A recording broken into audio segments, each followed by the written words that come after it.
Muito boa tarde, eu sou Ari Plonsky, começo falando em português e daqui a pouco nós nos movimentamos para o idioma que é conhecido como Globish, que é o inglês global, ou seja, um certo sabor de inglês com sotaques diferentes e, enfim, sabores próprios.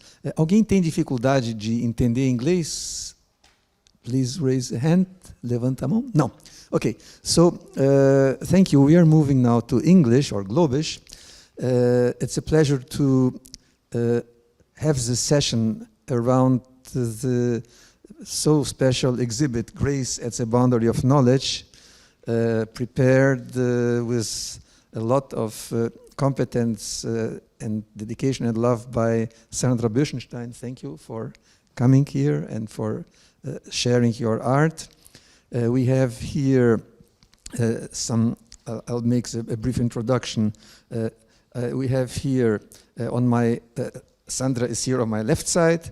On my right side, we have Dr. Britta Padberg. Dr. Britta Padberg was for many years the managing director of the CIF, the Institute for Advanced Studies at the University of Bielefeld in Germany, where I had the opportunity to meet Sandra in an exhibit that was presented on the 50th anniversary of CIF. CIF was the first Institute for Advanced Studies connected to universities.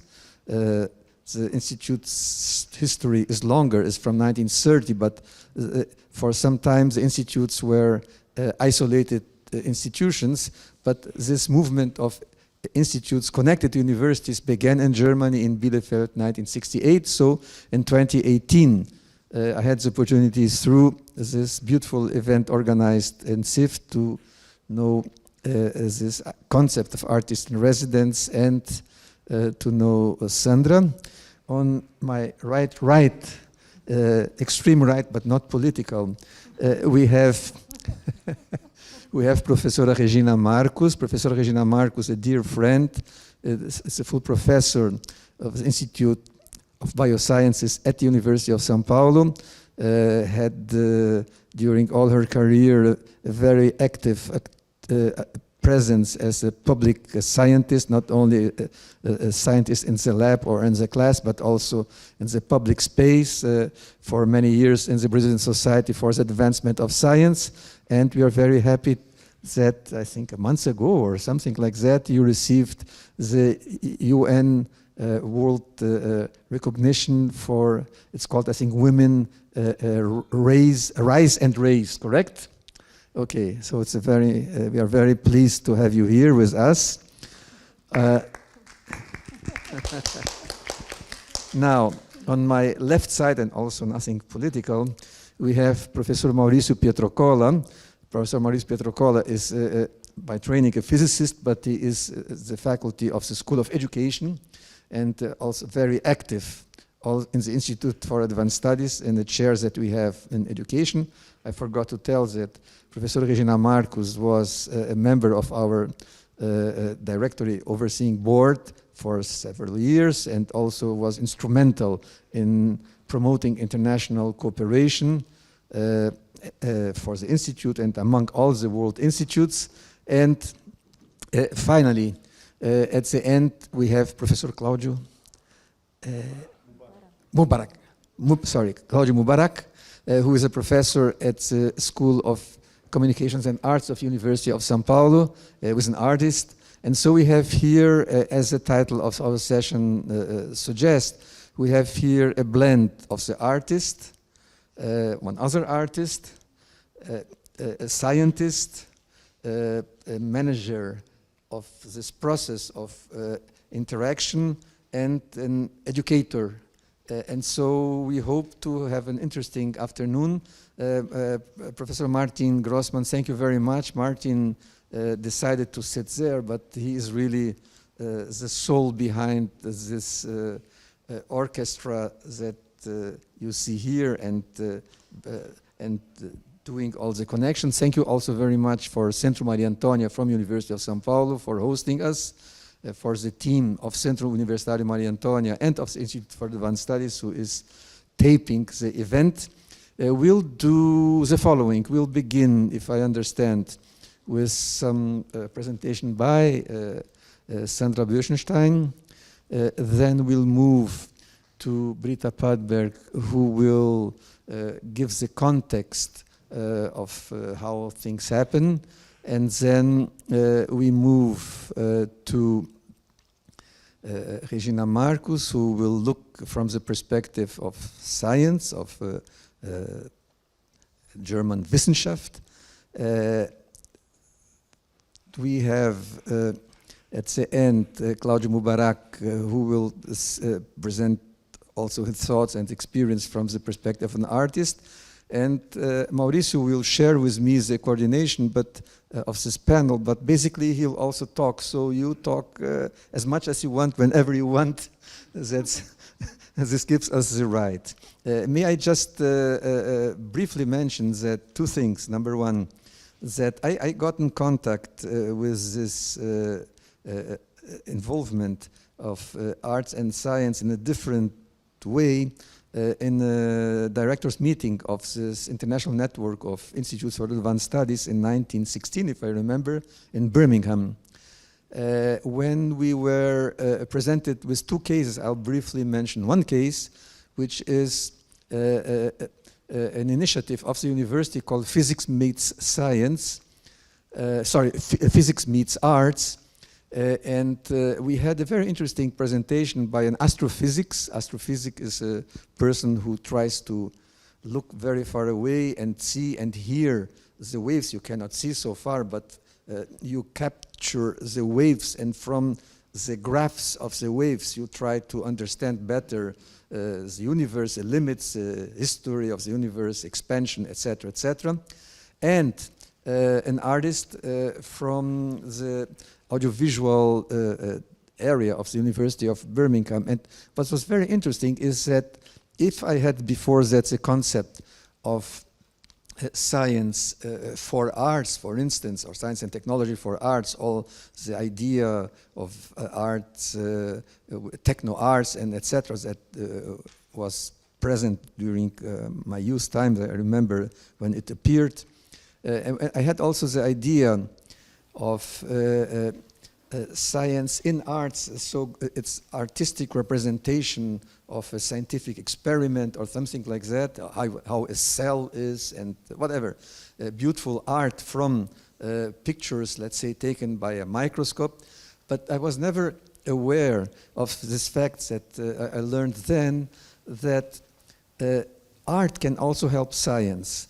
Basically, to make a long story short, this astrophysics, they capture gravitational waves and made graphs from that, but from the gravitational waves, from this capture through some device, it can be transformed in sound with the help of the artist. And by hearing the compositions that the artist made, it gave different insights to the group of astrophysics. So arts for science I had never seen before. So that was my first encounter. The second encounter was 2 years later. It was really 2015, 2018, then 3 years later in Bielefeld.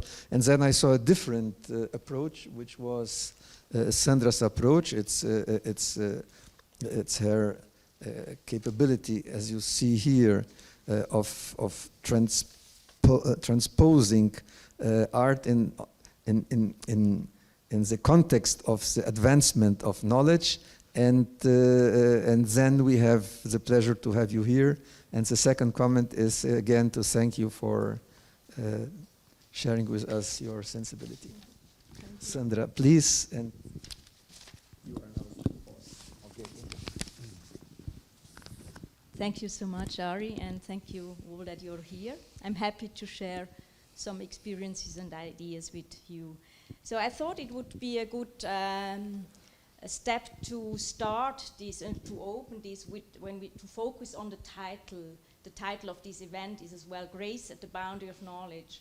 And I will do that with 5 questions. So the first is why that title, where does it come from? The second question is why boundaries of knowledge and not the ideal center? So the next question is why grace and not beauty? Then followed by the question, what about knowledge from the perspective as an artist? And the last one is what kind of behavior and mindset is useful at the boundary of knowledge? So I start with the first question, why this title, where does it come from? So this started with the invitation by Britta Partberg.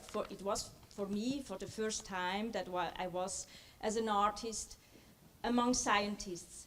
And I thought I have to react on this very special situation because I'm used to stay among artists as an artist. So I thought I should find a title as a guiding line for myself and as well as to position myself, to give somehow a portrait of myself to the scientists. And the third aspect is as well that I think it's probably a zone where artists and scientists are the closest together, the boundary of knowledge. So this was the reason why I thought I should construct or compose a title which includes all that. The title could have been The Beauty of Knowledge, but as an artist I like to involve several twists, so I did that twist from beauty to knowledge, and I did the second twist from knowledge to boundary of knowledge. And this brings me to the question then, why boundaries of knowledge and why not the ideal center? I would say that the boundary of knowledge is the most intimate zone of research. So it's there where we are losing somehow the frame. There are no standards, there is no routine, no rhetoric, and we are somehow naked. Therefore, as well, probably closer together than in the center of each other, of each research field. So then it is as well, I think, the place where the voice of the phenomena itself rises. So we are not only close together, a searcher of every field, but as well the phenomena is there and contributes in a strong way to the communication. So I would say it's the movement from research to search, which is a more modest, more basic movement, and in the best case, then back to research, but with slightly shifted parameters. And a last remark on boundaries or peripheries, I'm so much attracted by them, is I would say that the boundary or the periphery is somehow the best indirect portrait, but probably the portrait which has the deepest truth of the center, because it's all the abandoned qualities, all the tension, what cannot be used in the center is there condensed in the periphery, and it's a very telling zone which tells us a lot about the center in the best way. So this was the decision for the boundary of knowledge. Now, short to my third question is why grace and not beauty? I think grace is so much attached to a physical behavior. You have beauty that can be very abstract, but I think this is the embodied beauty, the beauty of behavior, the beauty of movement, and therefore I thought I should reactivate that word that as well in German is not so much used, die Grazie. It's, this was another aspect why I liked to activate that word. So I would say coming closer to the boundary, the presence and importance of the body raises up. The body, the matter you're dealing with, and as well the situation. As I mentioned before, they all have a voice that you can hear probably in a better way than in the center of the research. And I would say the physiological epistemic forces that are humor, doubt, or as well the quality of being amazed, which is somehow the very first step into philosophy is there, and they are all rooted. You can all feel them in your body, so I would call them the most physiological epistemic forces. So therefore I put that stress or highlighted the body, and this is tied to grace and this special quality of beauty. So I come to the next question. So what about knowledge from the perspective of an artist? You may know that as an artist, knowledge production is not my goal, but I would say or I can talk about myself, my aim is to reach epistemic qualities through actions and through situations. And I'm led by three questions. What can be said, what can be shown, and what can only show itself when we prepare a stage? So I would say my artistic practice is led by those questions, or with other terms, what does a search for knowledge look like that abandons the functional and coherent bringing together of different levels in order to work with the turbulences between the media and categories? So what special qualities can emerge only on an indirect path? And here I talk about two things that are very important for arts. It's one, the entanglement of media and message. This is a basic quality in my opinion for arts, that they are inseparable, you cannot separate them. And the other one is, I think that artistic research can have an overlapping zone between epistemic and poetic qualities. So this is in other terms what I meant with what special qualities can emerge only on an indirect path. We could call that the poetic quality. That brings me to my last question. So what kind of behavior and mindset could be useful at the boundary of knowledge? I would say the well-educated cultural technique of concentration solely does not serve there. And as I'm always amazed that in education we so much focus on concentration, and we do never develop from the first step of education the complementary topography. This would be situation awareness.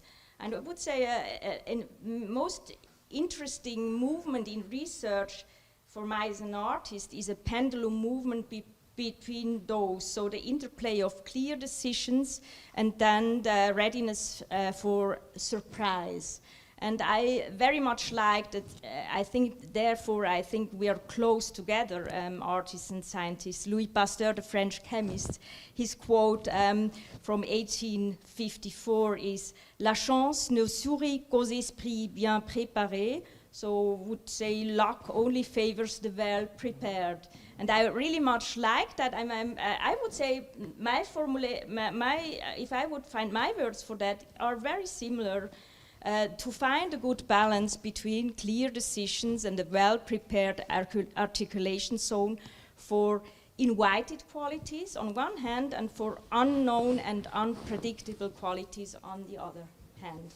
So I will close my statement with by reading the 6 lines that are the introduction of the book Grace at the Boundary of Knowledge, followed by the 36 drawings, so it's a very short text.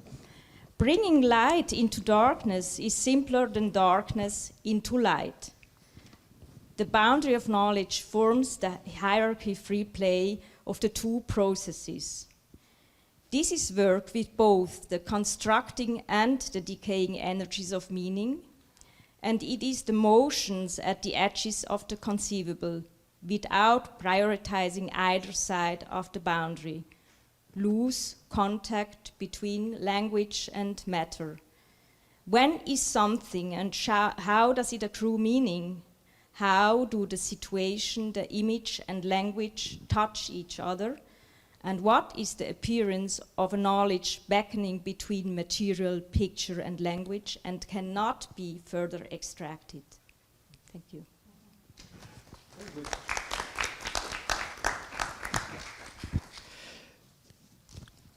Thank you very much, Sandra. I think I will pass to Britta to make your comments and impressions. Thank you also Ari for the nice introduction and Martin for preparation this wonderful exhibition. We planned that 3 years or 2 years ago at least, so this exhibition should have happened 2 years ago already, but I learned by Ari we have to cut out the 2 years of our life. So, but anyway, I was really so happy that even the person changed at the museum, at the institute, it could make happen to bring this, I think, amazing exhibition here to Brazil. Part of it was shown at the CIF, my former institute, already at the occasion of our anniversary, and that was when Ari saw this exhibition, and we both agreed that it would be a great instrument also to foster exchange between different spheres of the world. So I'm very happy. I have only short remarks, but I think it's good to continue with some thoughts about the connection between art and science. In the current of the differentiation process of modernity, it made that art and science drifted apart in its task, its form of expression, and the quality of criteria. Truth is not beauty anymore, beauty not truth, so what is truth? True must not be beauty, and the vice versa, and what comes to it is that also the art develops a special sense for beauty, and if beauty is really the driving force for artistic process, and the same is true for research. So truth is a term which is questioned nowadays. So those both became two separated spheres. For some time now, despite of this differentiation, we have experiencing a renaissance of bringing art and science closer together again. There are many reasons for this, among them the discussion about different forms of knowledge, generation, and which questions the monopoly position of scientific knowledge. Participatory research, science, citizen science, global production of knowledge are further keywords in the movement to open up and democratize science in a way. The risk associated with this has been addressed many times. Does art submit to the rationality of science if it becomes too close? Will science lose its quality standards in postmodern way of thinking? Will funding in the future be dedicated on the basis of criteria that are not related to art but more to science? We observe that art and science are very often associated with an aestheticization of scientific practice. So Ari mentioned something of this. You could ask, does it really bring you new knowledge to sonificate scientific data? Yeah? But of course it's great to look, and we all know that often it brings a kind of, it feeds a general fascination with research, or at best could serve as an aesthetic didactic of research. But does it really bring new knowledge? And we also could observe that artists often focus on lab research, so not so much on the humanities and different forms of research. In a way, the poor illustration is intellectual, not very satisfying. And for art, at any rate, this surfing role should not be enough. The title of Sandra Boeschenstein's exhibition, Grace at the Boundary of Knowledge, is based on the deeper common ground between artistic and scientific research. The notion of complexity and incompleteness of knowledge, those both terms I think are very crucial, play a central role. Both art and science seek access to the complexity of the world and our existence to it, in it. And they seek a way of dealing with this complexity. Epistemic starting point for both scientific and artistic research is the knowledge about the incompleteness of our understanding of the world. Science is characterized by epistemic openness and wants to overtake itself again and again. Central to scientific research is the relationship to the scientific communities, their epistemic networks. Every scientific starting point ties in with the current state of research and wants to expand it. Particularly, successful research approaches even lead to paradigmatic breaks, but still remain connected to the scientific tradition. I stand on the shoulders of giants, say researchers, to place their work in a historical context. Art, as an epistemic practice, takes a different approach. It's not bound to the state of research. The driving force of it is subjective and individual search for correlation, complementaries, and breaks in the comprehensive of the world. It lives from stubbornness as a resource. It lives from stubbornness as a resource for artistic research. I think this is really very important, that the individual stubbornness is the starting point for artists to begin with their work.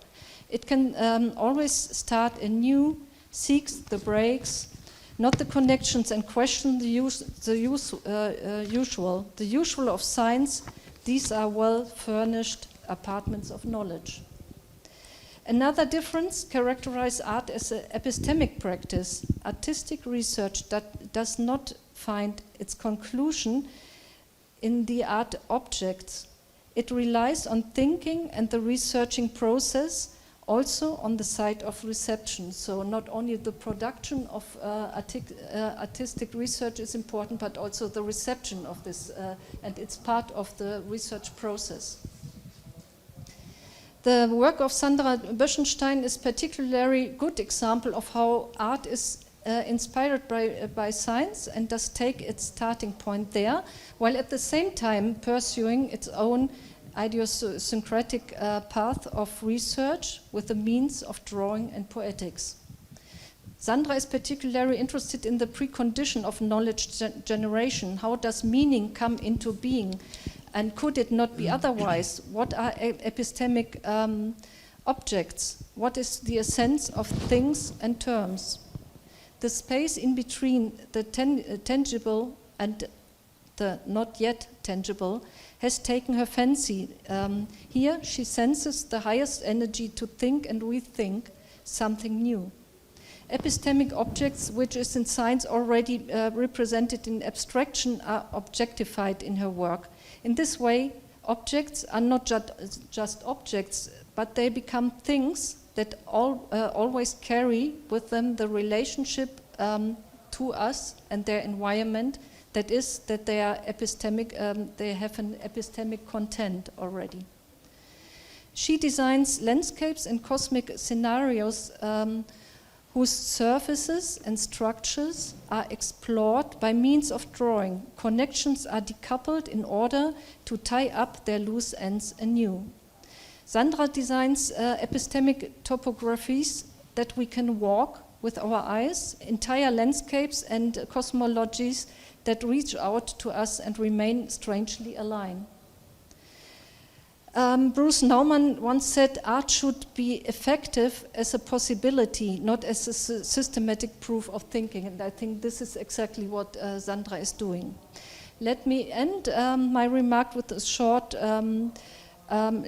remarks on where to bring artists and scientists together. I think there are not many places where you could do that. Museums, of course, create and open up forums for discussions like this, but museums are part of the artistic world. And I think there is a special role for those Institute for Advanced Study like the Instituto de Estudos Avançados of the University of Sao Paulo, which are really very special places to invite artists and researchers to spend some time together, not to collaborate in a very tight sense, but to get to know the perspective of the others and maybe inspire new ideas, how you could see it, how you question the, maybe it's not direct inspiration, but to question the approach of the others, that you feel that this is not self-understanding to use methods or to follow theoretical thoughts. Finally, I would like to give one example. Other artists in residency who stayed for a while at our institute, they collaborated with psychologists who are interested in attention and reception, how does it come? And they work with eye trackers, and the artists say, oh, give us your eye tracker and we will do research with your method. Yeah, we will ask, what do you measure with the eye trackers? Could you also measure quality of watching? And I think this was really a brilliant example that both sides benefit a lot by this encounter. So I think it's a great chance what the Institute could deliver to the scientific community. Thank you. Good.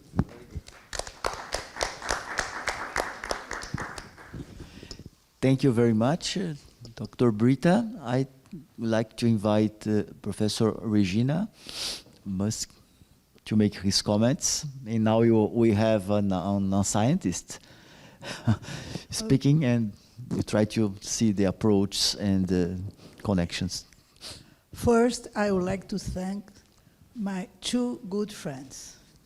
First, Ari, because I know Ari since I was a child, and it was a pleasure to work with him also in the Instituto de Estudos Avançados, and say that really we are speaking Globish, and I will be the most Globish one in this people speaking. And then I would like to thank my great friend Martin Grossman, with whom we traveled the world. No, Martin. We did a lot of things in the Instituto de Estudos Avançados, opening new avenues in the relationship, looking on science, but at that time, I know you remember, I said, no, not just science, we have to put together many, many fields to analyze time. And time is my subject, and time was the subject of this first meeting of us. And time was the subject also here. And I love it when I came to see Sandra's exposition, because time was there.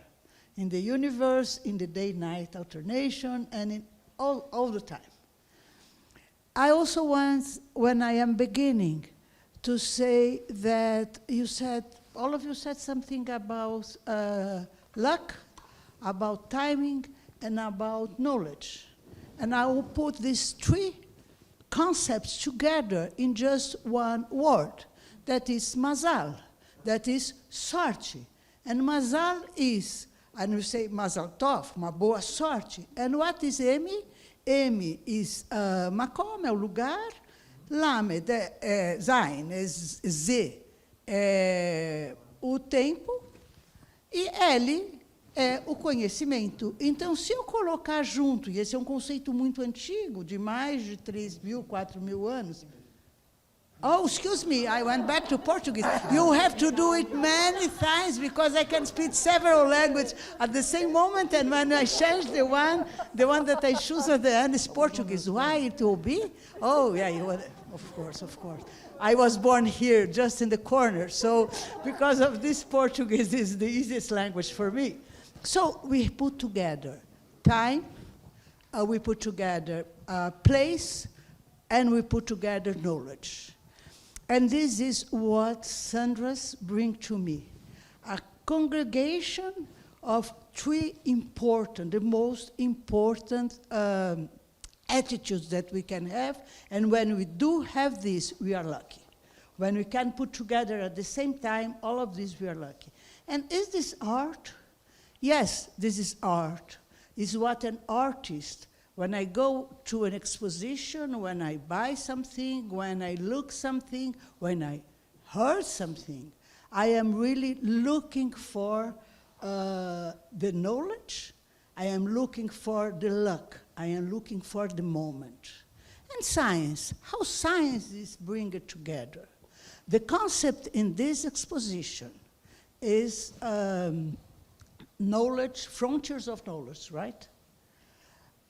Frontiers of knowledge. This I will be a little bit against, or I will discuss it. And I will remember that my father used to say, joke in Spanish, when he talked about me. He always said, "Al gobierno yo soy contra." This is my oldest daughter. If there is somebody is doing an order, I am against it. And he says, this is my oldest daughter. I was never with everybody. And this is why I am against it. Because in fact, both art and science, they look forward, going above, behind, farthest than the boundaries. The boundaries doesn't exist, neither for science or art. Who puts boundaries also says that you have to go till there, and you have to follow some new route. It can be a new route to go there, but you cannot go, there is nothing after it.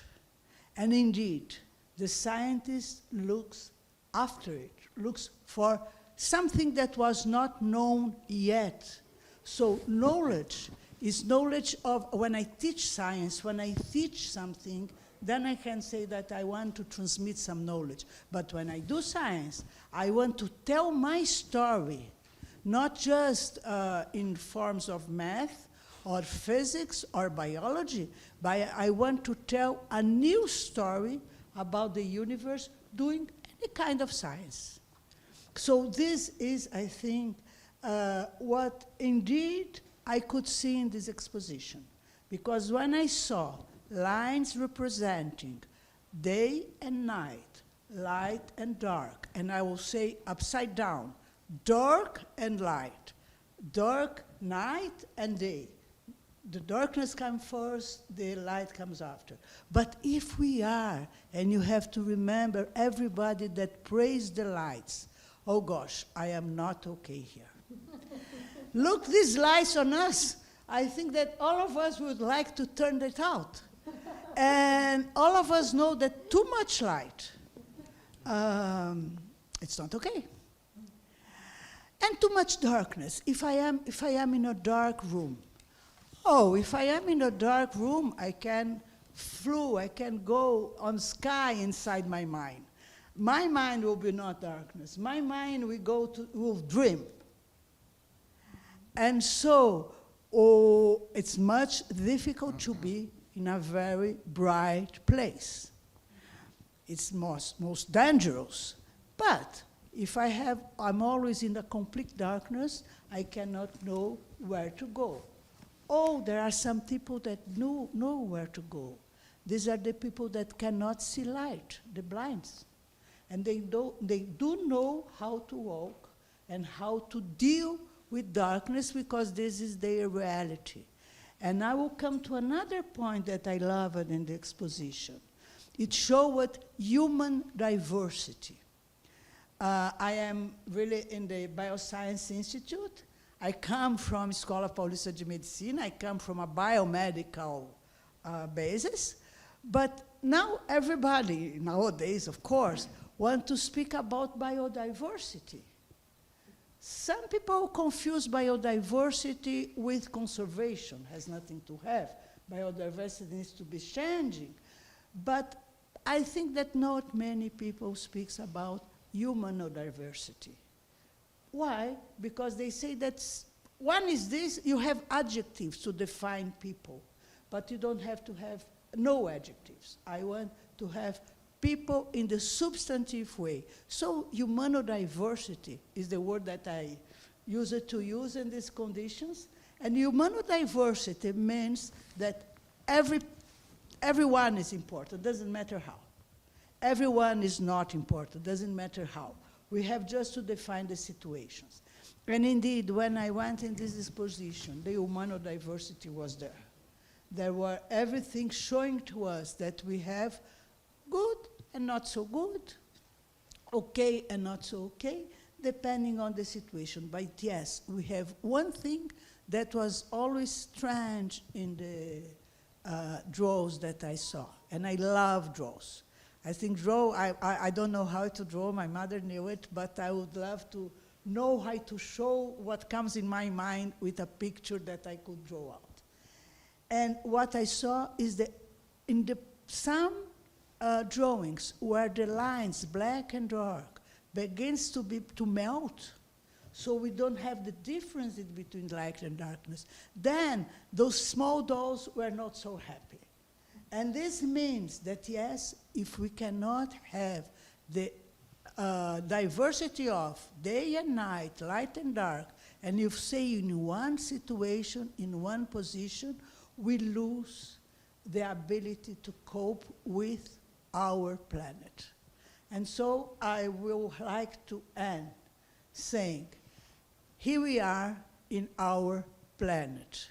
I will say, here I am in a planet that I have been some 60 years ago, perhaps. Yes, in this place here, in MariAntonia, in this level here, many, many years ago. And I say, what happened after it?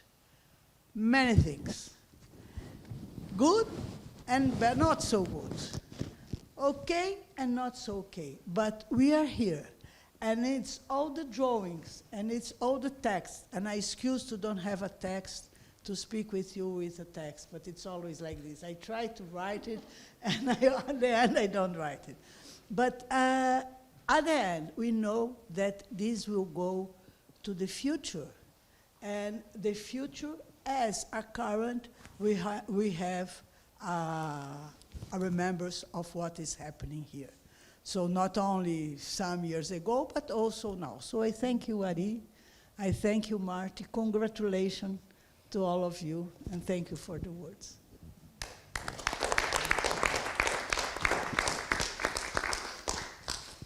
Thank you very much. I would like to invite my colleague Claudio Mubarak to make his comments and impressions about. At first, good afternoon, everybody. I have two things to say.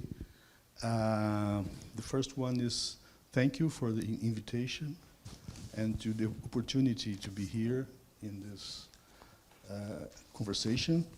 And the second is I need that you excuse me about my English. That is not very well, because my English is a product of many, many lectures and a lot of rock and roll too.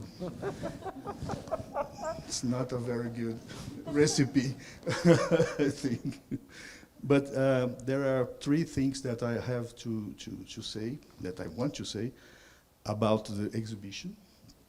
And the three things are related to the subject of this afternoon, the approximation between art, science, and knowledge. First of all, there is the importance of drawing.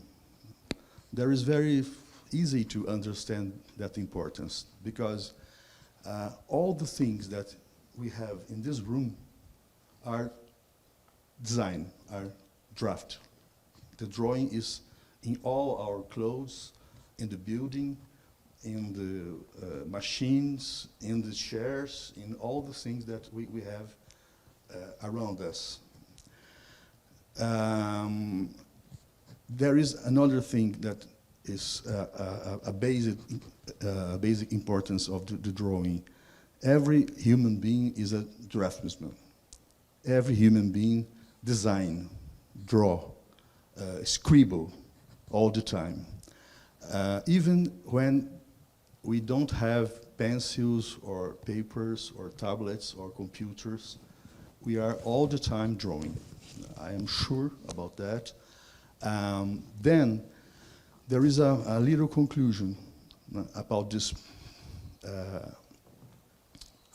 kind of idea. If all the human being is a draftsman, I think we have perhaps idea not very well, how can I say, developed about the importance of the drawing, because perhaps we put too much importance in the aspects related to the aesthetic scenes, the art like a category separated from science, knowledge, life, or our traveling around our life and things like that.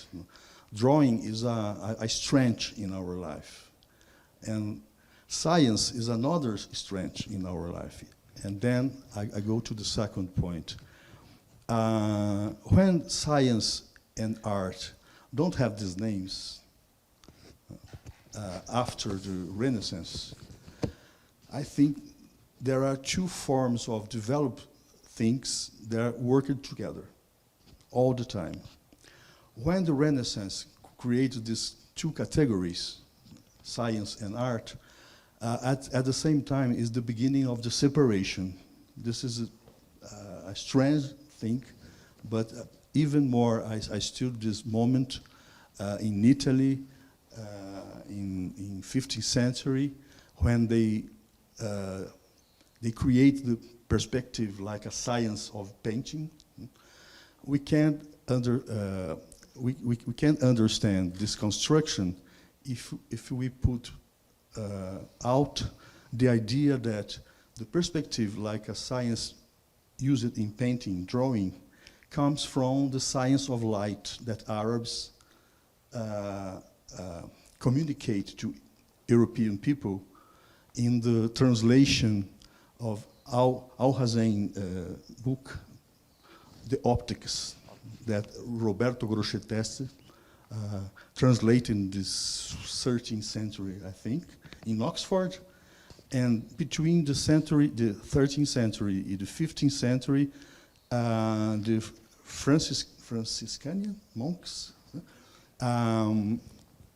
take this knowledge to Italy.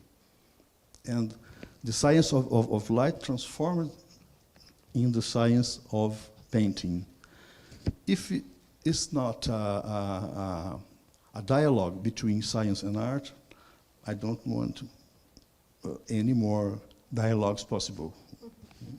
I think after this moment, the separation is because we have this strange habitude to classify the things with a lot of strength, and to create categories and rules and all kinds of systems to separate things that was born together. And I'm very happy today because I think we can feel a start of a new situation in the university today. I start to work with two neuroscientists to try to understand some mechanisms of the drawing when the sight is transformed in information and is transformed in lines.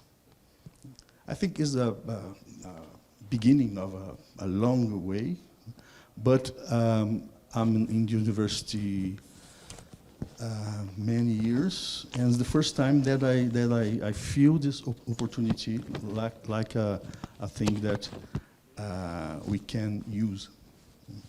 And the third thing that I try to explain here is about the exhibition of Sandra.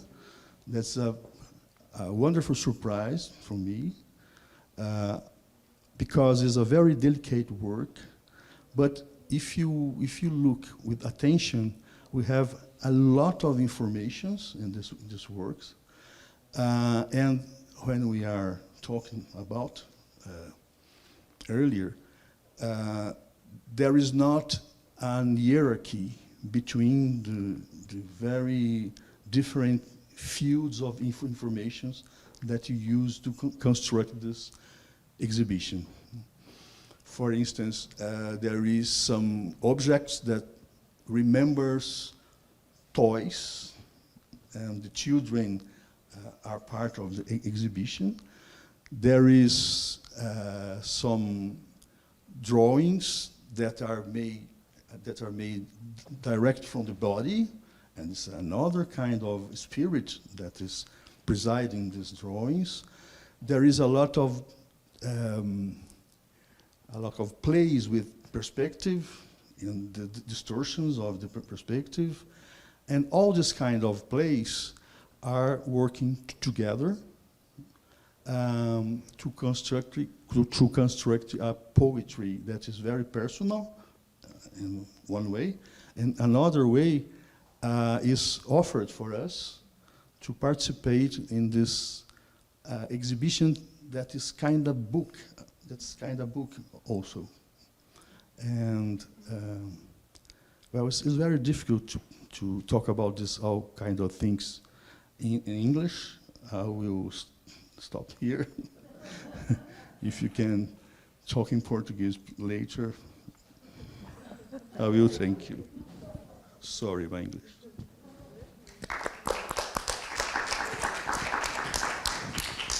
Okay, thank you, Claudio. I'd like to make some remarks from the talks from Sandra, Britta, and the people that speak before me.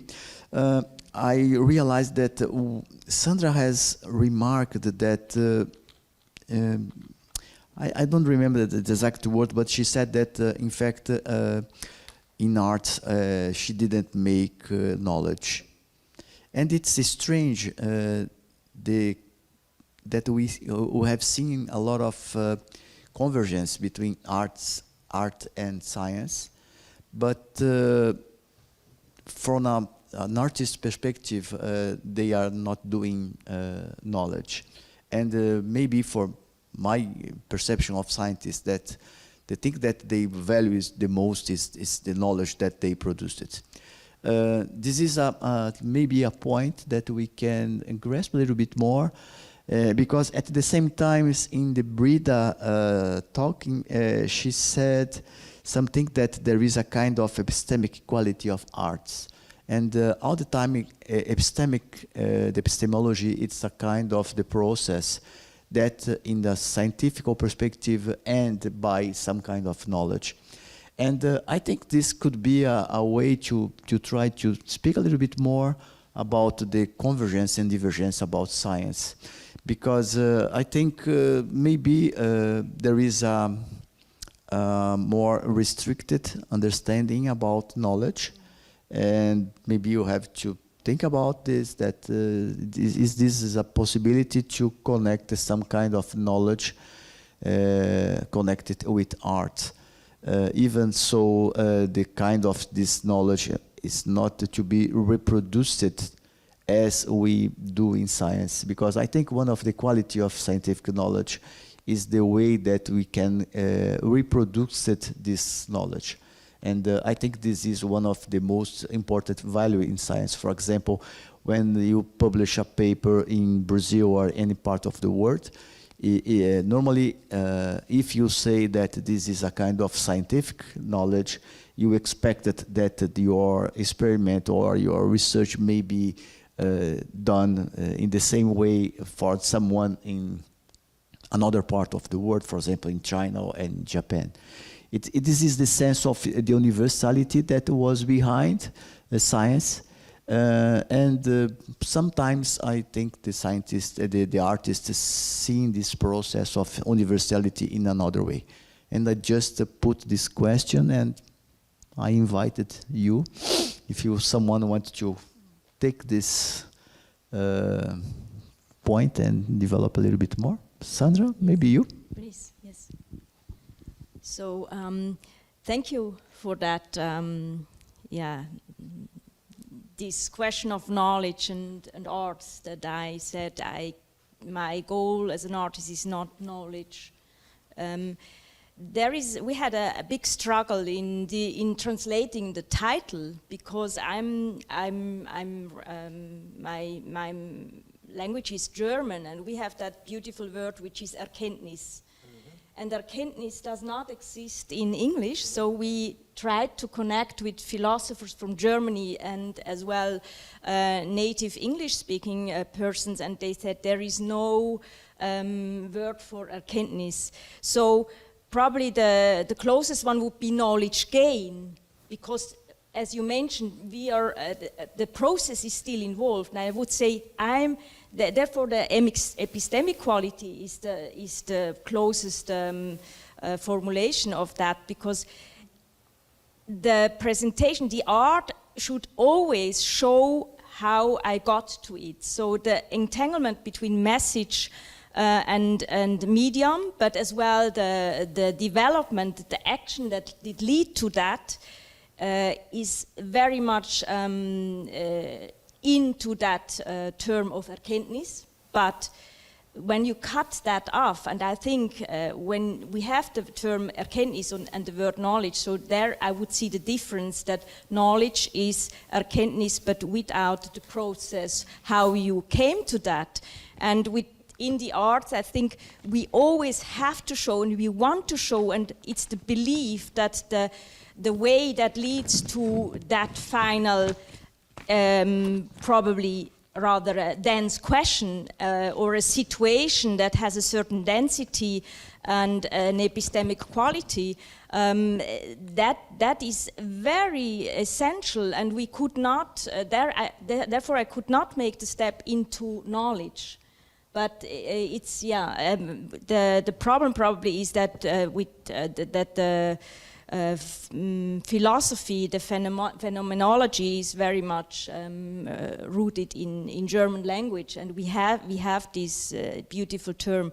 Therefore, already the title, I was not very happy with the translation, knowledge, boundary of knowledge, because I cannot say that I see myself as a producer of knowledge, but rather as someone who tries to establish a situation where myself and other following perceivers have, let's say, a condensed situation where you can gain a recognition, or where you are confronted with your own act of perceiving and your own act of coming from perception to a meaning.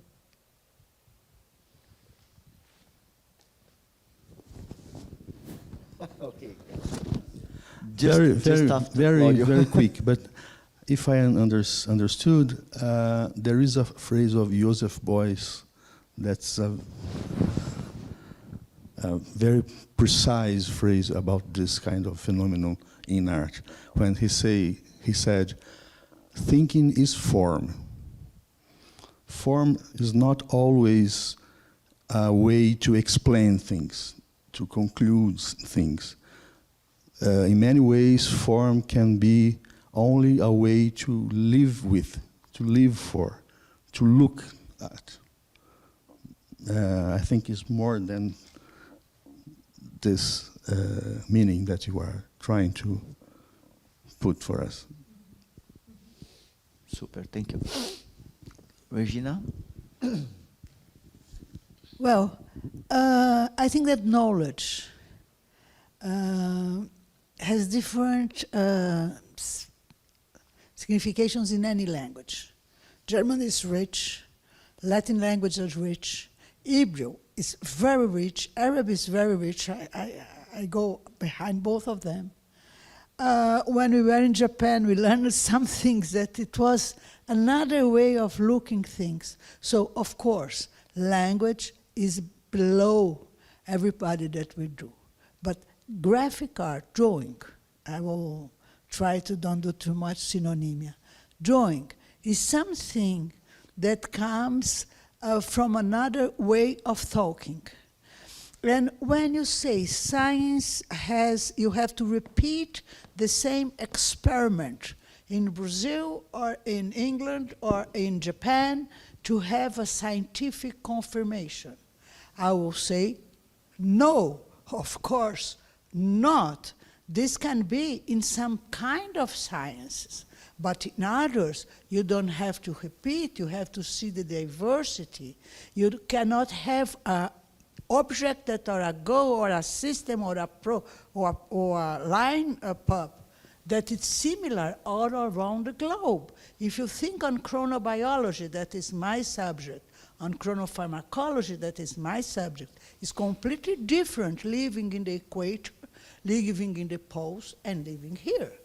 And we know that it's different. We will be primed by this place that we were born, and this will imply a lot of phenomenological things. Sounds like Darwinism. No, doesn't. It sounds like Lamarckism. And now we know that Lamarckism and Darwinism go together. And the ambience is important and the genes are important. So there is no more this division that we are together. That we had many years ago. Even if in the papers till now, you can see that Darwinism is science and Lamarckism is not, but the ambience interferes in the mice. Yes, we do this every day. So what I think here is that what draw shows and why it is knowledge, because even as a mark of the, it's different from a photograph. When I saw a photograph, I can see the moment as it was in the ambience. When I see a draw, I can see the moment as what's seen by a human being in that time, with that concept. And this will be, in the future, analyzed as knowledge. So we can go back and we can analyze all these pictures and all these images, but we have to know in what century it was done. So if you find a coin in a place, very nice draw coin, and you cannot know that this coin was coined 3,500 years ago, you mistake the information that you are having. So we put it on time, the form, and this is art. Art admits that in the future, our knowledge from the past will be harder. So because of this exposition was so important, and not just the name, the concept. Britta? So I just want to come back to Sandra's considerations about knowledge and what the relationship between art and knowledge. And I was thinking about, you also differentiate between, you mentioned that searching might be more important for you than researching, but it could come back to research, yeah? And I was thinking about what makes the difference. And research, I think, is a kind of systematic approach, and it's very output result oriented. And I mentioned already, I think the search is more kind of process.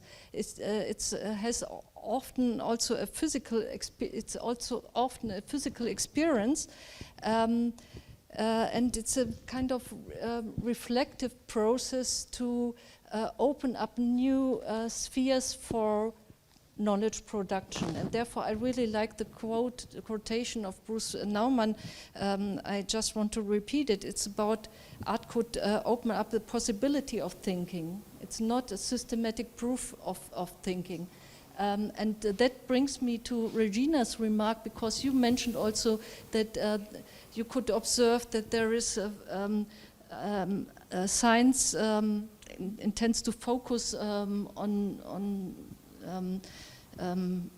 some approaches which might be fashionable in a way, for example Darwinism, and after a while you come back and realize, no, it's more a mixture of what Lamarck said and was Darwin said. But I think you need curiosity and open-minded researchers on the one hand side, but maybe also artists on the other side, to open up the space and not to channel your reception in a way. And I think this is also what we should discuss, your reflection about reception and seeing without prejudice, just to be really open to the process and not be so much influenced by schools of research or whatever, which are really important to make sure that there is a standard and quality criteria in research, and research should be universal and so on. But it always need to bring in the light, yeah? Cracks bring in the light, and that's what artists do.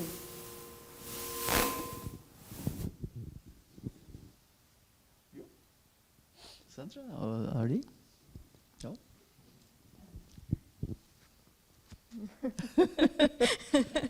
Microphone and mask. Yes, I think, thank you, Britta, as well, and Regina for these remarks, and Claudio. I think I would say that it's a question of a closed or an open system. I would say a good piece of art, in my eyes, is an offer that has to be completed by perception, with the viewer, and the perceiver comes and completes it. So it's rather an offer, and it's incomplete because it wants to be open, and it wants to be an invitation for experience. Probably there I could give a certain difference between why I am not so convinced with including arts into production of knowledge.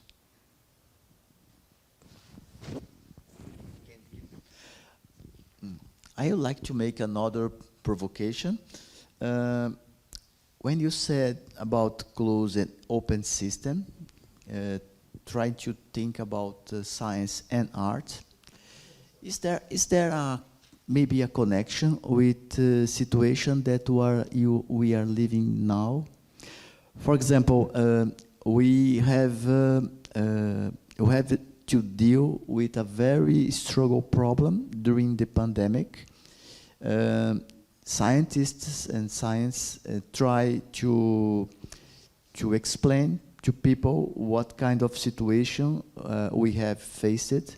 And in my perspective, I don't say that the science have failed, but the communication of science was not so good.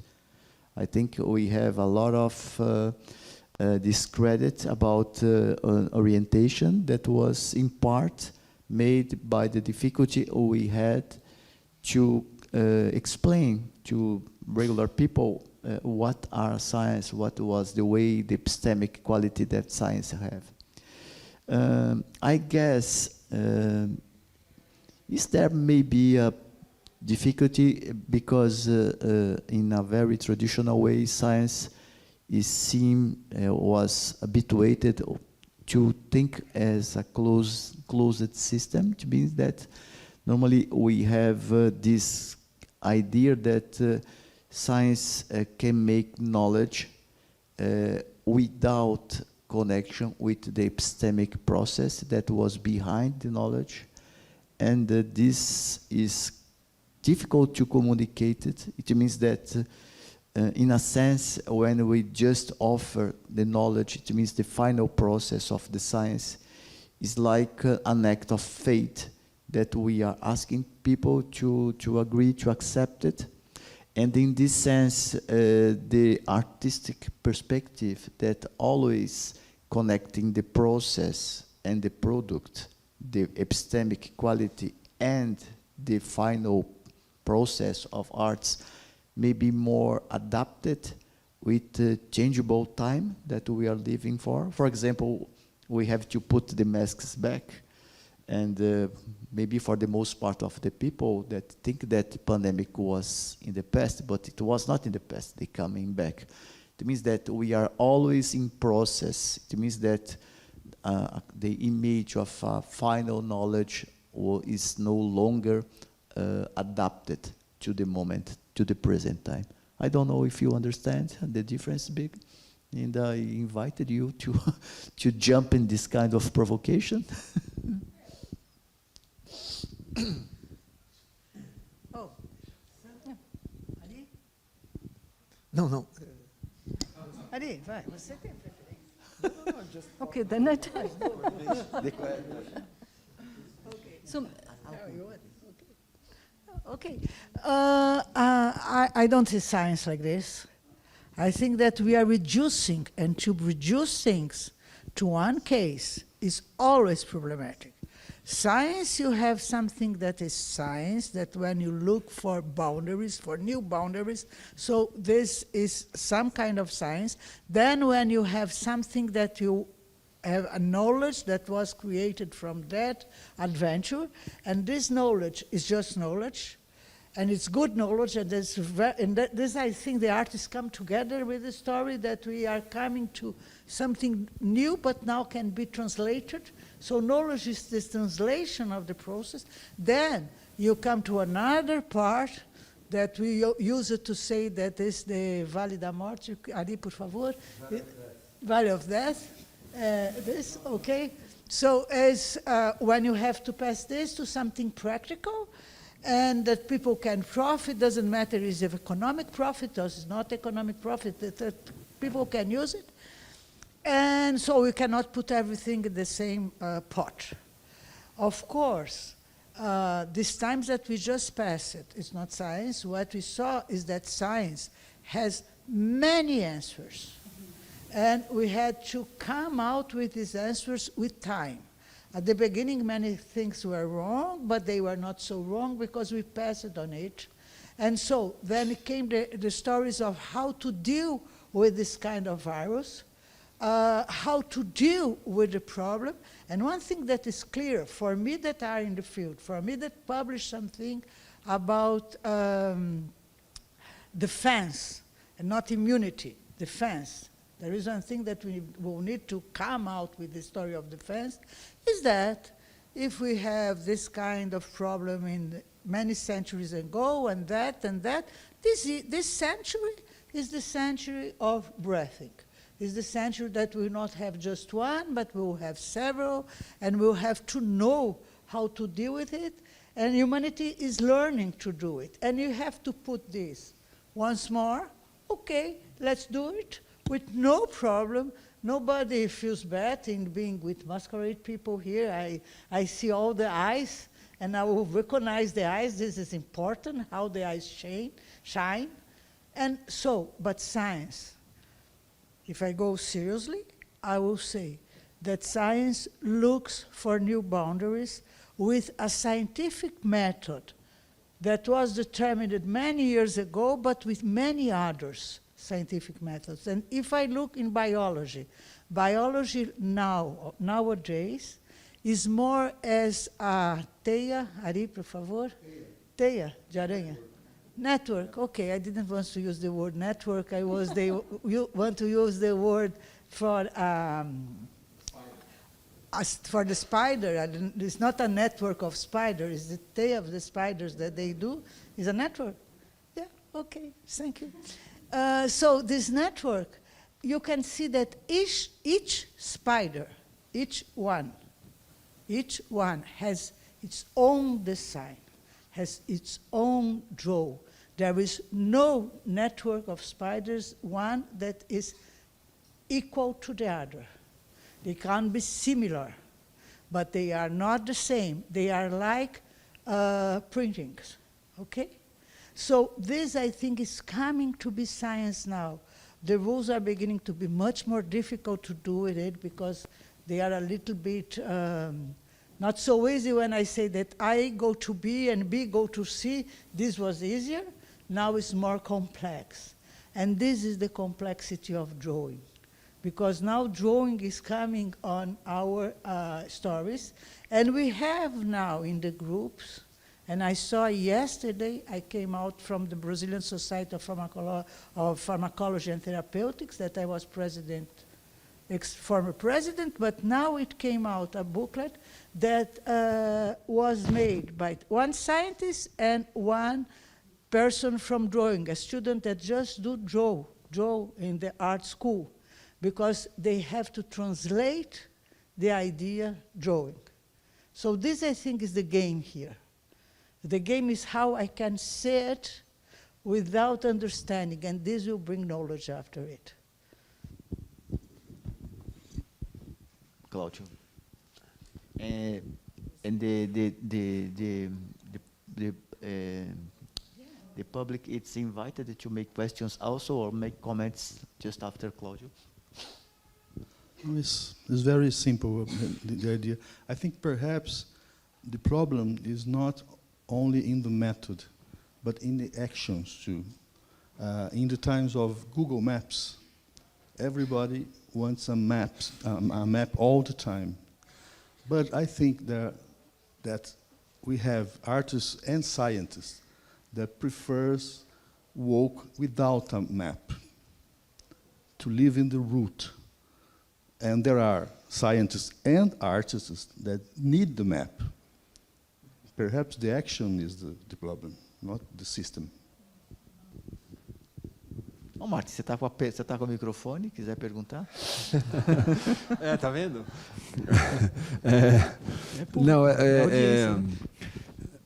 What I think is interesting is that I agree totally with Britta when she said about the ambience. So the Institute for Advanced Studies, ambience, is the place where we need first to hear and to absorb what we are hearing, from the other. And it's a place where you definitely will be in touch with someone that is quite different from you and quite different from the way that you have been taught how to understand things. So, but I think it's interesting in that environment, in this ambience. The other day I was talking to Marcos Bukerich, and he's someone that really is very enthusiastic about bringing together different minds and different intellectuals and scientists, artists, and he's also very curious about to hear what the other is saying. But he came with this idea that for him there was no doubt that science has a reference in progress.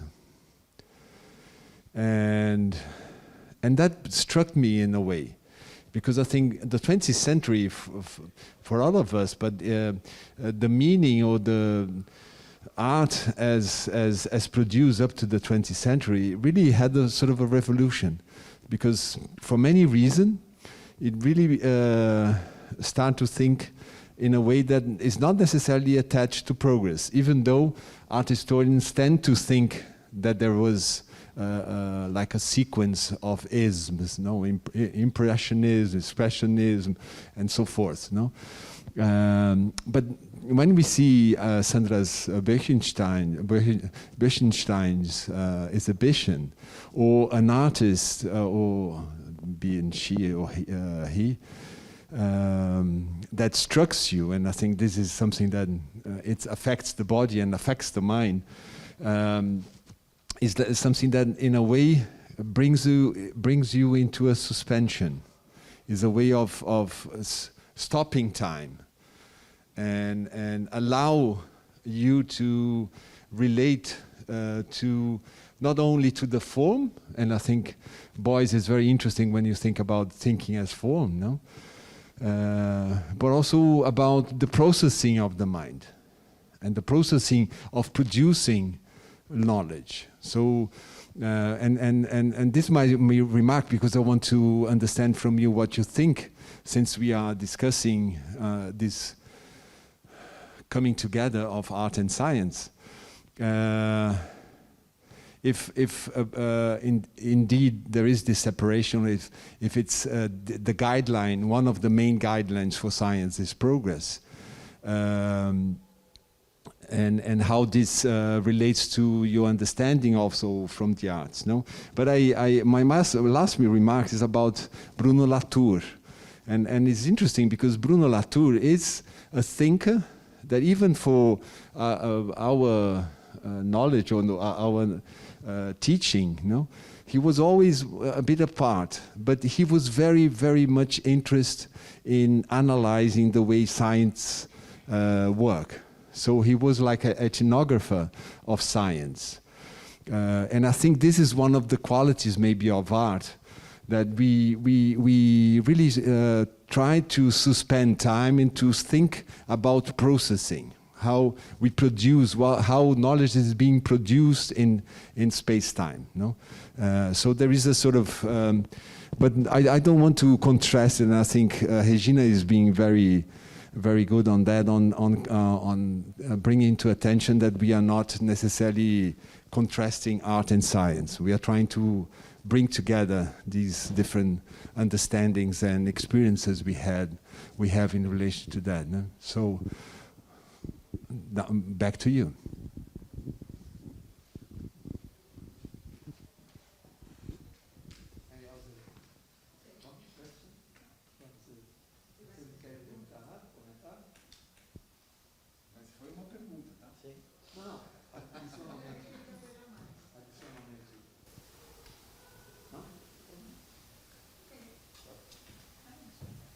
Você gostaria de comentar?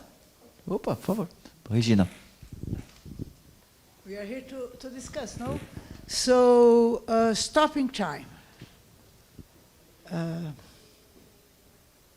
This is my life.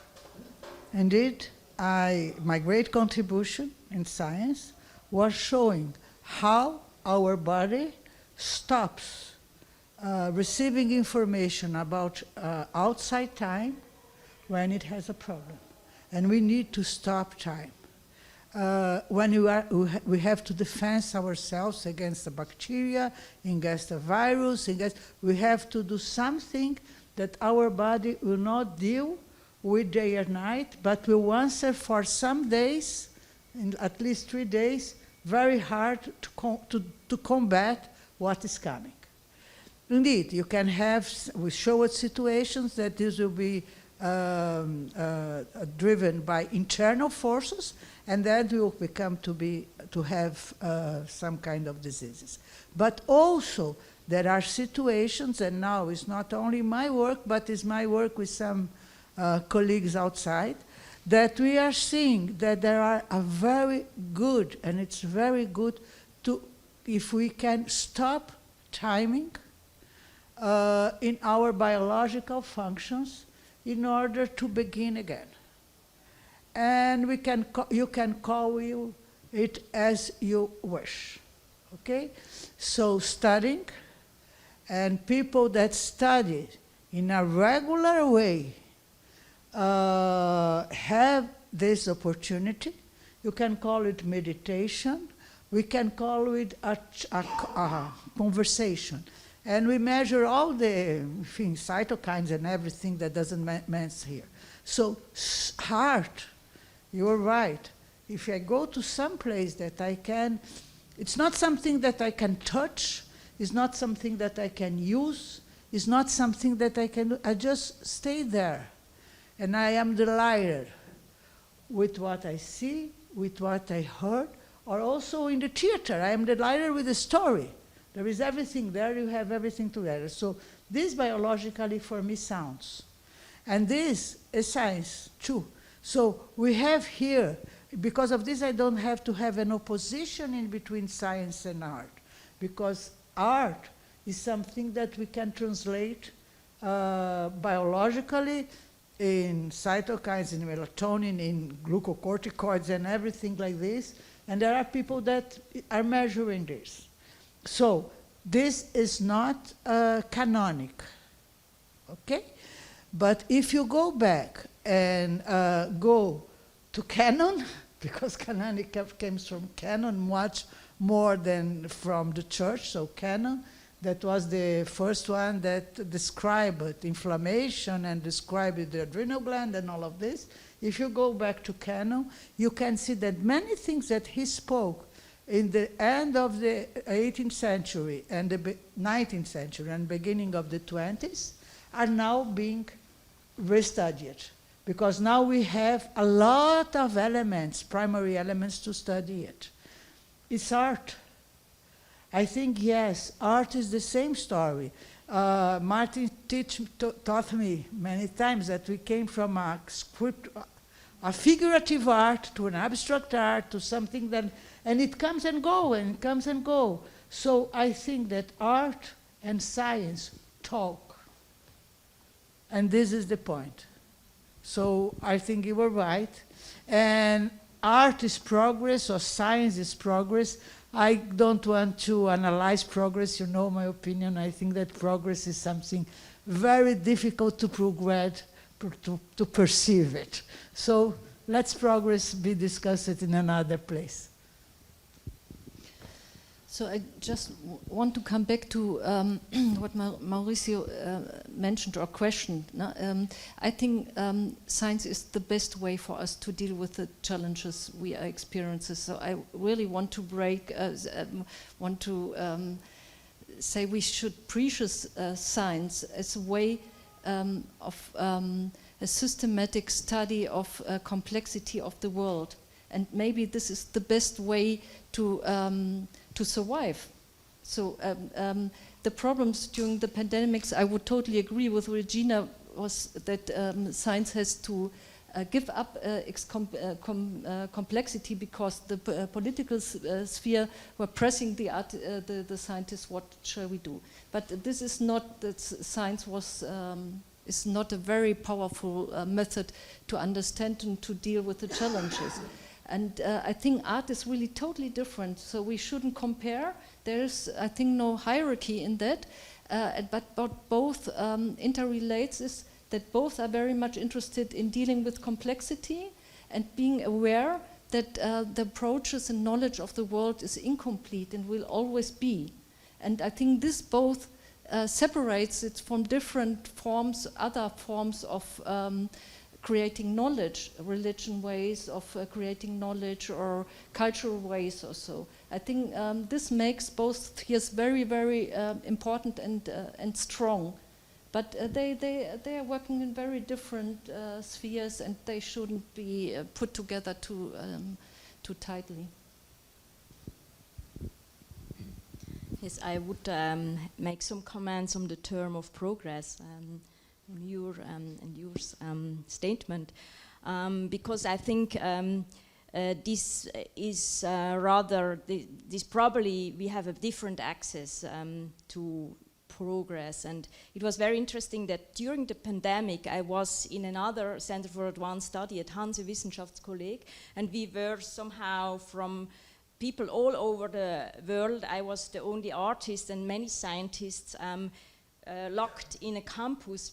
We couldn't leave, so we decided to organize evening that someone would present something which would not completely be attached to the field, to the others, just to have a good time, to spend a good time together. And I observed that the term of Anthropocene was the most used term in all the discussions and lectures, and then I thought, let's as well focus on the term of progress, because I think progress as a word and as a term is very fine, and it fits in many cases. It fits very well when you have a linearity or you have to solve a problem or so. But there is always the question that is a bit forgotten: progress for whom?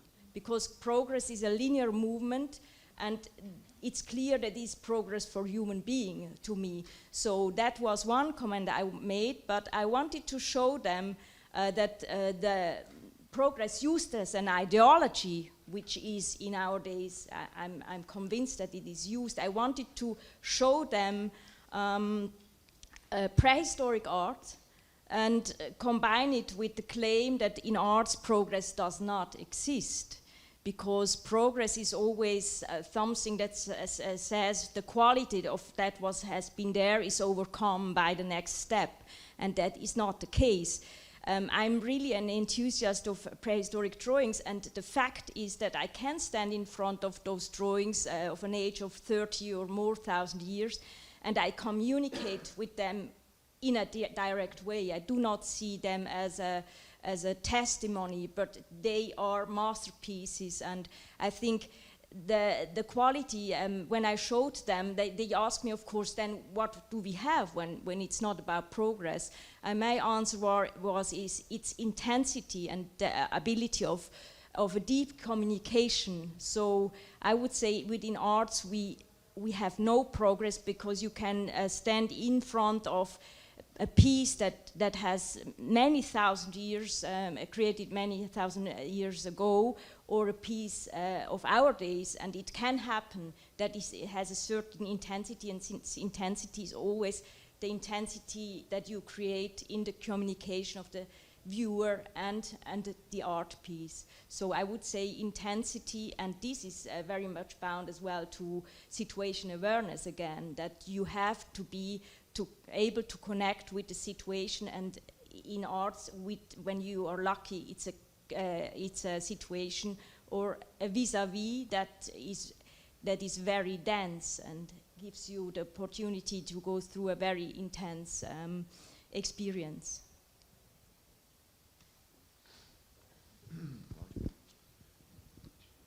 Just one phrase, you said art and progress, this is not the case. We can say art and progress, this is not the cave.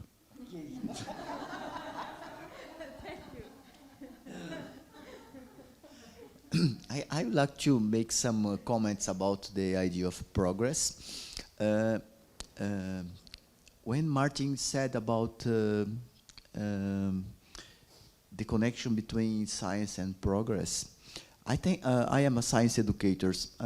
I think the most the public image of science that we normally pass when we teach science to children and to youth, it's this connection between science and progress. And I think my comment before, it was, I think we have a lot of things to learn from arts. The incompleteness of the systems, the perspective that we are in arts conscient, aware that we never finish nothing. We have always a partial perspective. Is this a kind of, normally in the public face of science, normally we didn't want to show to people that in fact in science is this the same. Even when we think that we have know something, there are some new phases or new problems that put our back to review, to see again. And I think this is a kind of an exercise that you have to do more to try to educate people to understand the values of science. This is, I think that we have a lot to learn with the artist's perspective. I think this is a very useful thing to put art and science more close in the educational process. For that reason that I think the idea of progress is really a danger that we put the science and progress very close, because it's not really the fact. I think I completely agree with you, Sandra, that the progress is a more linear perspective for the achievements, and I think it's not the best way to understand the power of scientific knowledge for humankind. We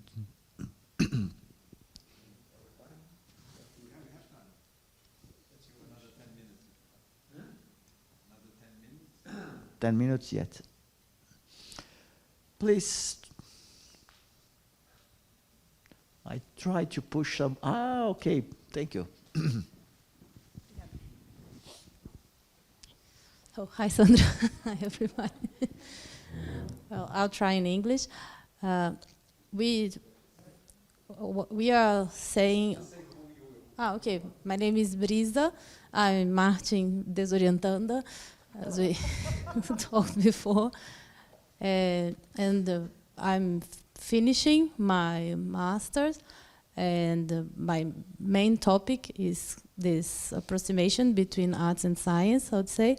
And so we are talking here today, and most of the time we are bringing together or trying to bring close the artistic field and the scientific field. But I remember when you said something, and even here today you mentioned that you believe that art and science should meet in the center, and then each one should go and find your own path again. So I think we brought really close these two fields here, like through this conversation. But I would like to hear you talking more about how you go back after you meet in the center, like as an artist. And how do you think that the scientists could go back to?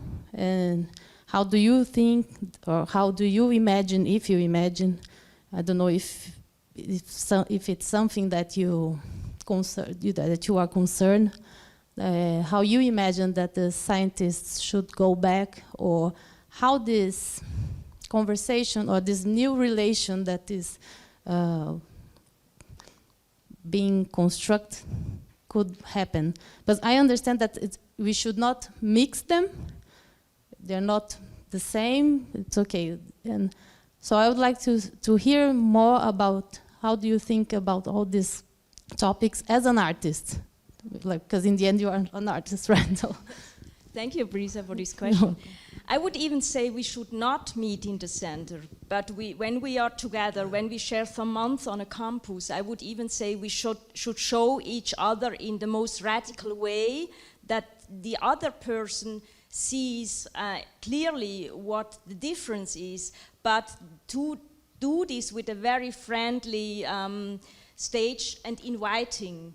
I can talk a bit about the experiences. I had the experience that when you have the opportunity to share time, and it's the best way to share time and to observe each other.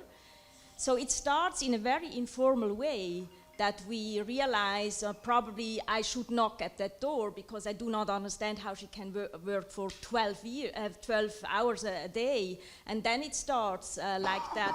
And the very important discussions I had came out of such an informal, non-organized coming together because of a need, because of a wish of an exchange.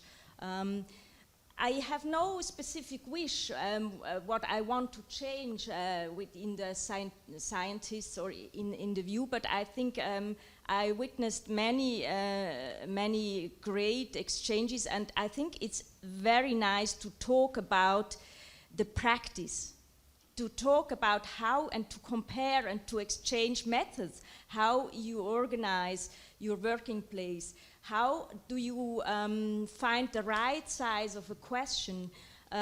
What kind of decisions do you make that you are able to start with your work and that you can deal with that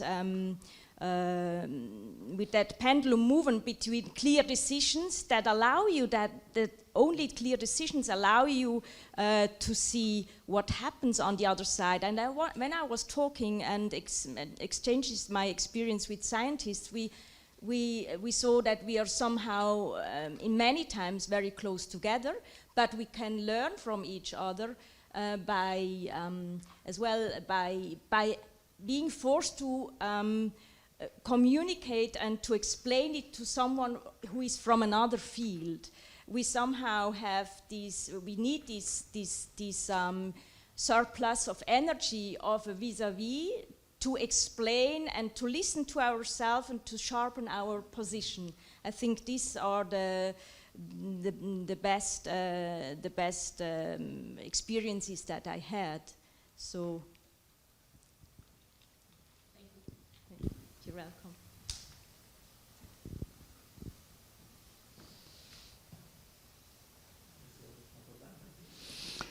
Okay, I think we can make the final comments, the final words, and I invited maybe Claudio. You start the final words.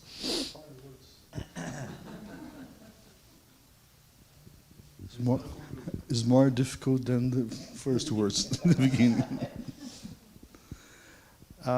Well, I think this opportunity showed to me and to us that we need to make these approximations more and more, because the sense of university are losing space.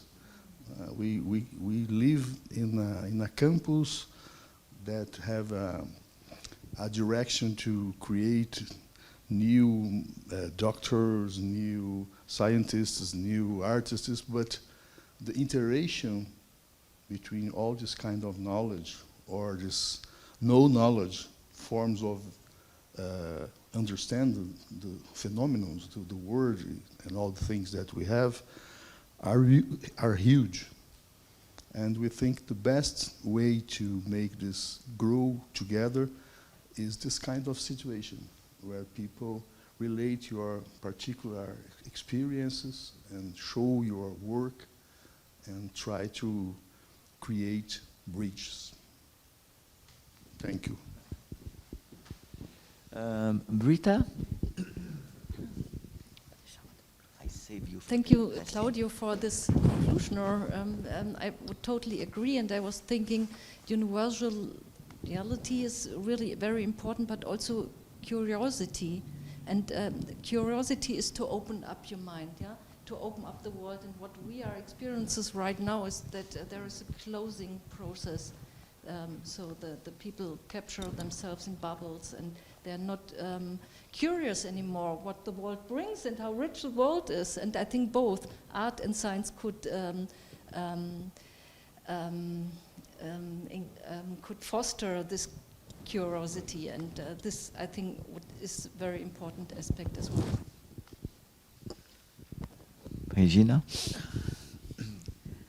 Well, I think that Instituto de Estudos Avançados and the University of São Paulo has space for it, but they are not used. I think Claudio was perfect when he said we need to have more encounters, but how? I will go a little bit further. How? Of course, as PPC, you were here. MariAntonia is being for many years. We had many things here happening. And many people come from arts and for science to be together here. But you have any other place, but there is something missing. It's not easy to go and talk. So what I think in our university, because then I am in my university now, and what we need, and perhaps in others, is to have spaces where we can freely discuss and freely talk about it. And we have a space where we can express formally. Is the Instituto de Estudos Avançados okay? It's very easy to go there and to put a meeting and things like this. But what Claudio says is something more, is to be free to go to some place that I will meet you. I will see you in my university, and I said, oh, I like that guy. I want to talk with him a little bit more. He is an artist, he draws. And where can I do it? So now we come from the time of curiosity, okay? But for the curiosity to be feed, we need space. So at the beginning, I spoke about space, time, and knowledge. And now, to put the knowledge of art, or in the broad sense of the word knowledge, and to put both of them working at the same time, or you need a time and a place that we can meet. And this, I think, is the next step, so we can go over what is happening now, that is really each one in its niche.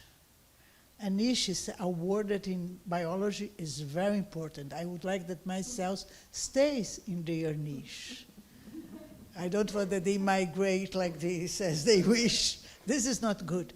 But I want that when they migrate, they take good notice and they can speak with other cells without bothering them. And I know that you understood what is the comparison. So yes, Claudio, I think you gave the last word for many of us, and we need more contact. We need more places to discuss. I will not like to do it in a university closed during another pandemic. Excuse me, I would like to do it here and in other places like this. Thank you very much for the invitation. Okay, Claudio. I think we can propose space, time, and grace.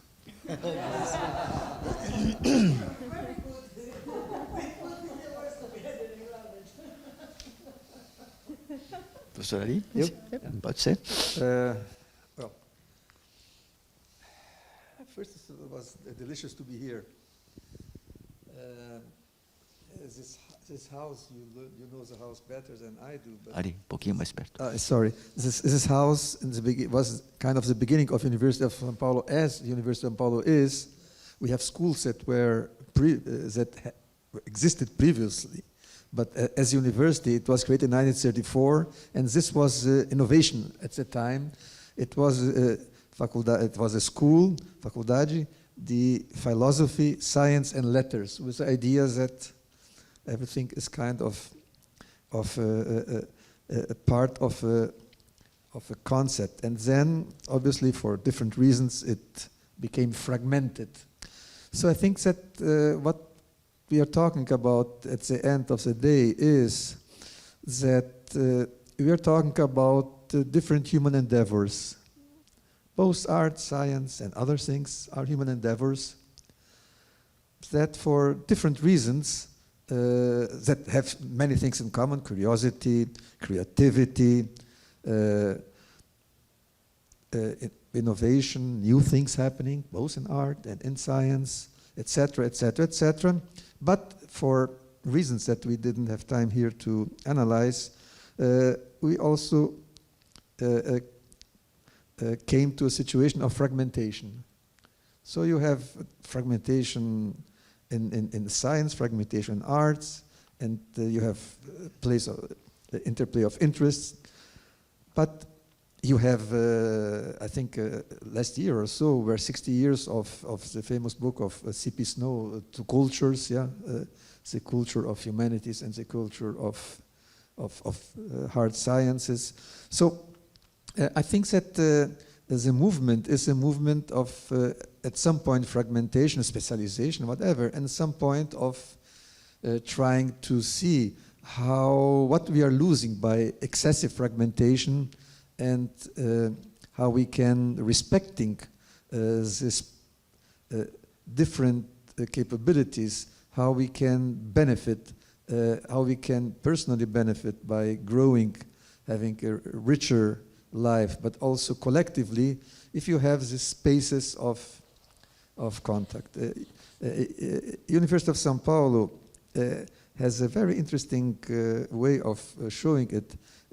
At the center of the main campus, there is a kind of a clock, a tower with a clock, and around it, it's a kind of a lake, or not beautiful as in Switzerland, but some very little amount of water with something. And around this, it's written that in the universe of culture, the center is everywhere. So I think the first thing is respect. There's nothing, sometimes people tend to be arrogant, scientists tend to be arrogant, professors are very arrogant, it's part of our, the artists may be arrogant. So the first thing is, I think is what happened here, is an evidence that if we are able to hear, to see, to feel what other people do, how other endeavors are, we will become richer, and we'll share, and collectively we'll be richer too. I think this is I would say what I basically felt from this encounter. Now, obviously you can have different interests. You can have the interest that I presented in the case of Birmingham. So how can I be a better scientist by having an artist with me, or how can I be a better artist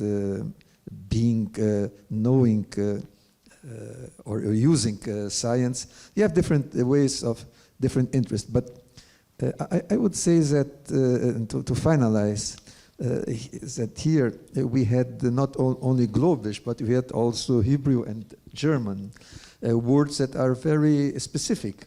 The idea of mazal, which is, it's not luck, it's different, because we usually translate mazal, it's luck. Like if you go to buy a lottery ticket, and I can win or not win. If I won, it's luck. But mazal, what what Regina tells us, it is this combination of understanding the situation, being in the right moment, and having the knowledge of recognizing the situation, the moment, the time, and knowing what to do in that specific point, which came with the idea of pandemics. This is a whole other discussion. But and then I think to take the words which were not in English, and if you take, if I understand what Sandra said, erkenntnis is a word that has many meanings. It can be knowledge, but it can be insight, and insight is something that's also common in art and in science. And erkenntnis is also something, if I understand, related to recognize something. So what I think we are doing here, and thank you, Martin, again for promoting this idea of giving recognition to the other human endeavor, giving praise, admiration, trying to understand, knowing that it's different, respecting. So I think that's what we're trying to do modestly, but thank you so much for organizing this. Sandra, you have the last word. Thank you. So I totally agree that we should go on and create new situation of such an exchange. What could I add? Then a proposition or a suggestion for a new huge question that should be discussed among scientists and artists. And this is the strategy of reduction of complexity, which when I observe science, sometimes struggle a lot with. This topic of reduction of complexity could be a very interesting one for a next encounter. Okay, I thank you all for the participation. I'm very proud, very good to be here, and try to learn each other about the different aspects. And thank again Martin to organize this. And I welcome all the audience that was here and share your opinion and attention with us. Yeah, thank you. Thank you. And please, Britta, who is a good manager, said, don't forget to tell people to see the exhibit or see the exhibit again. So. Yes, okay. It's until Sunday, Sunday, no? Till the Sunday to be here. Okay. So, thank you so much. E agradecer o Sérgio, a Larissa, né, pelo apoio. E thank you so much for accepting the invitation.